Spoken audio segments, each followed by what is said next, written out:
Hi, this is the day the Lord has made. Let us rejoice and be glad in it. Our devotion for today, May 11th, 2023, is from Romans chapter 14, verses 1 through 8. As for the one who is weak in faith, welcome him, but not to quarrel over opinions.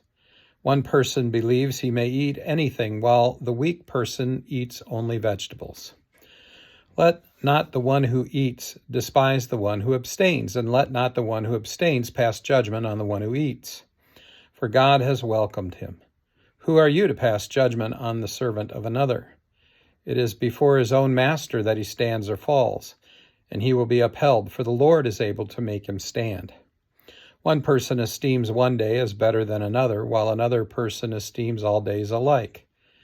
Each one should be fully convinced in his own mind. The one who observes the day observes it to the honor of the Lord. The one who eats in honor of the Lord, since he gives thanks to God, while the one who abstains in honor of the Lord and gives thanks to God. For none of us lives to himself, and none of us dies to himself. If we live to the Lord, and if we die to the Lord. So then, whether we live or whether we die, we are the Lord's. Jewish teaching held that there are both clean and unclean animals, and that Jews were not to eat unclean animals as well as the meat of animals sacrificed to idols. This led many to eat only vegetables if they thought their only meat option was an unclean animal or an animal sacrificed to an idol. However, Christian teaching held that Jesus took away the prohibition on eating the so-called unclean animals and the prohibition against eating meat that was sacrificed to idols. This was made clear in a vision that Peter had experienced and was being taught by Paul to the Gentiles.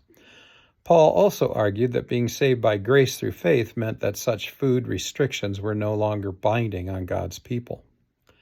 Our devotion text today has St. Paul telling the believers in Rome, and frankly us today, to welcome those who are weak in faith, which actually means those who are, still new to the faith and have not had time to study the scriptures, nor have they had time to learn all the principles of discipleship and all the requirements of Christianity or freedoms of Christianity. Paul also tells us not to quarrel over opinions. We are not all the same, and we have some freedoms in our discipleship to be different. Paul lists an example.